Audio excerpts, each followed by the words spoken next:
सबसे पहले बात करते हैं मधुपुर के दंगल की। मधुपुर उपचुनाव को लेकर जेएमएम रेस हो गया है। सीएम आवास पर आज जेएमएम कार्यकारिणी की बैठक चल रही है। पार्टी के कार्यकारी अध्यक्ष हेमंत सोरेन की अध्यक्षता में ये बैठक चल रही है। बैठक में मधुपुर उपचुनाव को लेकर पार्टी रणनीति बना रही है। राज्य सरकार के 1.5 साल के कामकाज को आगे कर पार्टी चुनाव लड़ेगी। मधुपुर उपचुनाव को लेकर जेएमएम पूरी ताकत झोंक रहा है। आज जेएमएम की केंद्र कार्यकारिणी की बैठक है। कल गठबंधन के नेताओं के साथ भी बैठक हुई थी। सहयोगी राकेश हमारे साथ जुड़े हुए हैं। राकेश का रुख करते हैं। राकेश, ये सीट किसी भी हालत में जेएमएम छोड़ना नहीं चाह रही, इसकी सिटिंग सीट रही और एक तरह से सरकार की प्रतिष्ठा का सवाल होता है। उपचुनाव पूरी ताकत लगाई जा रही है। आज भी जेएमएम कार्यकारिणी की बैठक है, क्या वहां से अपडेट मिल पा रहा है?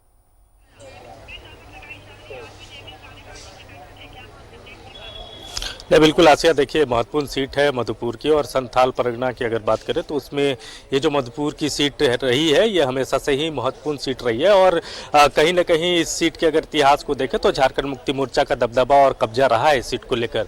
चूंकि अब उपचुनाव है तो उसको लेकर सियासी तौर पर तमाम तरह के समीकरणों को पार्टी जो है तलाश रही है। कल भी आपने देखा होगा कि यूपीए घटक दलों की बैठक थी जिसमें एक समन्वय समिति भी बनाई गई है इस चुनाव के मद्देनजर, जिसमें तमाम पार्टियों के नेताओं को शामिल किया गया है। चाहे झारखंड मुक्ति मोर्चा की बात करें, कांग्रेस की बात कर ले, और लेफ्ट के लोगों को भी इस समन्वय समिति में रखा गया है। आरजेडी के नेताओं को भी समन्वय समिति में जगह दी गई है।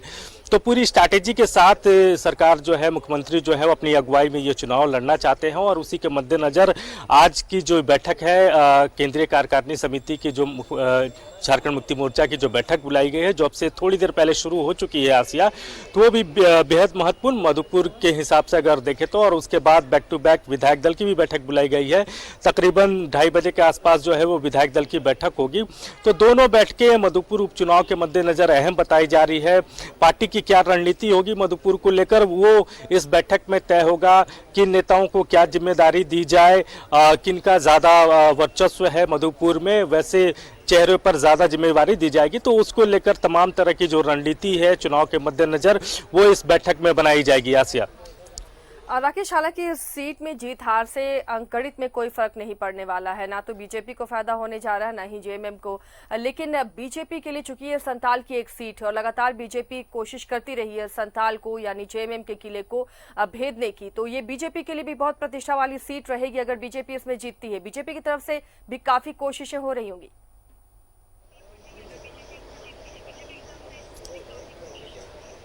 नहीं, बिल्कुल, देखिए दोनों, क्योंकि जो मधुपुर की लड़ाई है वो बेसिकली बीजेपी बनाम झारखंड मुक्ति मोर्चा की ही लड़ाई है।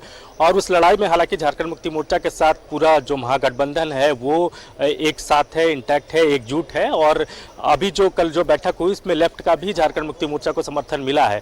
तो कहीं ना कहीं झारखंड मुक्ति मोर्चा के लिए प्लस पॉइंट है। झारखंड मुक्ति मोर्चा के लिए चूंकि ये प्रतिष्ठा की सीट इसलिए भी है क्योंकि वहाँ से उनके जो दिवंगत नेता हाजी हुसैन अंसारी वो लगातार वहाँ से जीतते रहे हैं, सरकार में वो मंत्री भी रहे हैं।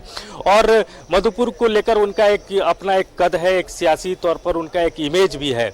तो उसको बनाए रखना सरकार के लिए एक चुनौती है। और जिस तरीके से आपने देखा होगा कि राज्य सरकार ने एक बड़ा वहाँ जो मोहरा चला उनको कैबिनेट में जगह दी।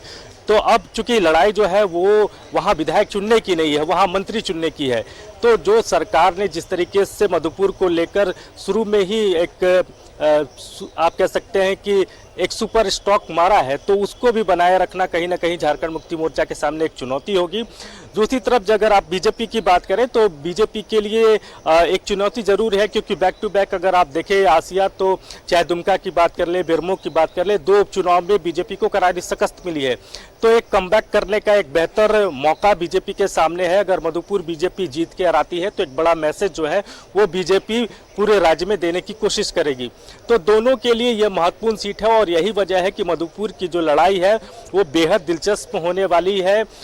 दोनों पार्टियों की तरफ से स्ट्रैटेजी तैयार किए जा रहे हैं। बीजेपी के भी जो बड़े नेता हैं वो लगातार कुछ दिनों के बाद से वहां कैंप करना शुरू कर देंगे। चाहे दीपक प्रकाश की बात कर ले, बाबूलाल मरांडी की बात कर ले, तो ऐसे जो बीजेपी के चेहरे हैं वो मधुपुर में ही रहेंगे, कैंप करेंगे। दूसरी तरफ अगर आप महागठबंधन की बात करें, झारखंड मुक्ति मोर्चा की बात करें, तो आज कई नेताओं को जिम्मेवारी दी जाएगी इस बैठक के बाद। और जो जानकारी मिल रही है आसिया 5 या 6 तारीख के बाद से इन नेताओं का जो है वहाँ कार्यक्रम लगना शुरू हो जाएगा। चूंकि महागठबंधन की ये लड़ाई है, महागठबंधन एक साथ है इस चुनाव में, तो कांग्रेस के भी कुछ नेता, चाहे आलमगीर आलम की बात कर ले, रामेश्वर उरांव की बात कर ले, मंत्री बादल पत्रलेख की बात कर ले, बन्ना गुप्ता की बात कर ले, तो ऐसे जो कांग्रेस के बड़े चेहरे हैं वो भी वहां जाएंगे, कैंप करेंगे और उनके जो प्रत्याशी है महागठबंधन के, उनके साथ वो खड़े नजर आएंगे। झारखंड मुक्ति मोर्चा के जो कैबिनेट में मंत्री हैं उनका भी कार्यक्रम लगना है, खुद पार्टी सुप्रीमो शिबू सोरेन, उनके भी कई कार्यक्रम वहां लगने हैं। तो इन तमाम चीजों को लेकर आज की इस बैठक में चीजें तय होंगी, स्ट्रैटेजी बनेगी पार्टी की कि पार्टी कैसे मधुपुर में चुनाव लड़े। और जो जानकारी मिल रही है आसिया कि जो इस सरकार का जो 1.5 साल का अब तक का जो कार्यकाल रहा और सरकार ने जिस तरीके से काम किया है, उस काम का प्रचार प्रसार मधुपुर में कैसे ज्यादा से ज्यादा किया जाए, कैसे लोगों तक सरकार के कामकाज को पहुंचाया जाए और उसी कामकाज को आधार मानकर पार्टी जो है वो चुनाव लड़ने जा रही है। आसिया, पार्टी के लिए ये चुनौती तो है ही राकेश, लेकिन जो प्रत्याशी हैं हफीजुल हसन, उन्हें अपने पिता की प्रतिष्ठा को बचाए रखना, उस विरासत को आगे ले जाना उनके लिए भी एक बड़ी चुनौती है। हालांकि जेएमएम से वो जुड़े रहे हैं कार्यकर्ता के तौर पर, कितनी पैठ फिलहाल उनकी इस इलाके में है और किस तरह से वो तैयारियां करते आए हैं अपने पिता के निधन के बाद।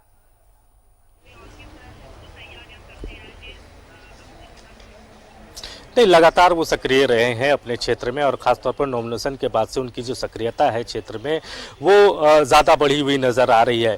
ये ज़रूर है कि उनके जो पिता थे उनका दबदबा रहा मधुपुर में, कई बार वो वहाँ से चुनाव जीत कर आए, सरकार में मंत्री भी रहे, तो उनकी प्रतिष्ठा को बचाए रखना भी एक बड़ी चुनौती रहेगी जो झारखंड मुक्ति मोर्चा के उम्मीदवार हैं हफीजुल अंसारी, उनके समक्ष रहेगी।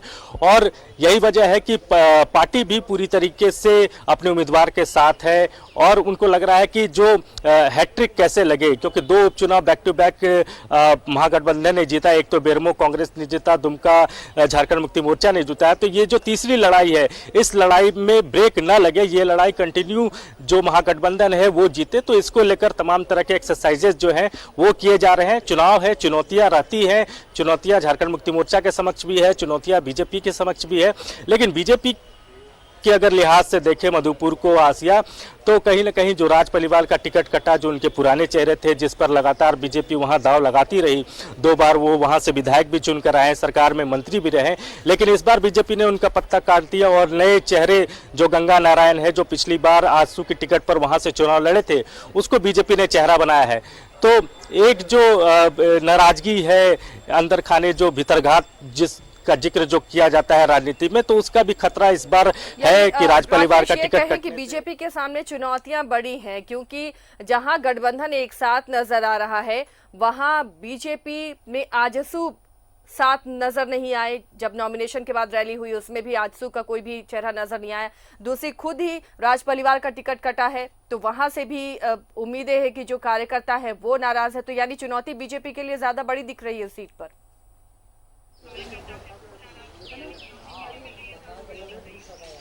बिल्कुल आसिया, मैं उसी बात का जिक्र कर रहा हूं कि कहीं ना कहीं बीजेपी के समक्ष जो है वो चुनौती बड़ी है। एक तो प्रेशर भी है कि 2 उपचुनाव बीजेपी बैक टू बैक हारी है, ये तीसरा उपचुनाव है, तो एक जो साइकोलॉजिकल प्रेशर होता है वो भी प्रेशर है। दूसरा, जो उनके जो परंपरागत जो वहां से उम्मीदवार थे राज परिवार, उसका टिकट कट गया, तो एक भीतरघात की भी आशंका है कि अगर भीतरघात होता है तो बीजेपी को नुकसान हो जाएगा। आजसू के उम्मीदवार को इस बार चूंकि बीजेपी ने अपने पाले में कर वहां से चेहरा बनाया है और जिस तरीके की आजसू ने खामोशी बरती है, आप नॉमिनेशन के वक्त देखें तो आजसू का कोई चेहरा वहां मौजूद नहीं था। खुद पार्टी सुप्रीमो शिबू सोरेन, माफ कीजिएगा, सुदेश महतो ने दूरी बना रखा है अभी तक, न ही वहां बैनर पोस्टरों में आजसू के नेताओं को जगह दी गई है। और कल मेरी जब सुदेश महतो से बातचीत हो रही थी, हालांकि वो अनऑफिशियली ही बातचीत थी आसिया, लेकिन जो उनका मूड और मिजाज नजर आया, जो बॉडी लैंग्वेज आया, उससे ये साफ नजर आता है कि आजसू जो है वो मधुपुर में उसकी कुछ सक्रियता रहने नहीं जा रही है। तो कहीं ना कहीं बीजेपी के लिए थोड़ी बेचैनी हो सकती है। आजसू अगर खामोश है, आजसू अगर उसके साथ नहीं है, क्योंकि बीजेपी की तरफ से लगातार ये कहा जा रहा है कि एनडीए एकजुट है और ये लड़ाई जो है वो एनडीए लड़ रहा है, प्रत्याशी जरूर बीजेपी का है लेकिन लड़ाई एनडीए लड़ रहा है। लेकिन एनडीए की सहभागिता, एनडीए की जो दिखनी चाहिए वो फिलहाल नजर नहीं आ रही है। और जो जानकारी मिल रही है आजसू की तरफ से, जो सूत्र बता रहे हैं कि आजसू का कोई नेता हो, चाहे वो पार्टी सुप्रीमो हो या दूसरे जो सेकेंड लाइन के जो लीडरशिप है आजसू का, वैसा कोई चेहरा मधुपुर में कैंपेन करने के लिए नहीं नहीं जा रहा है, तो ऐसे में बीजेपी के लिए थोड़ी परेशानी जरूर है मधुपुर में। आशिया। चलिए, शुक्रिया राकेश इस तमाम जानकारी के लिए। तो जेएमएम कार्यकारिणी की बैठक मधुपुर उपचुनाव को लेकर और रणनीतियां बन रही हैं कि कैसे इस उपचुनाव को जीता जाए, इसे लेकर लगातार मंथन का दौर चल रहा है।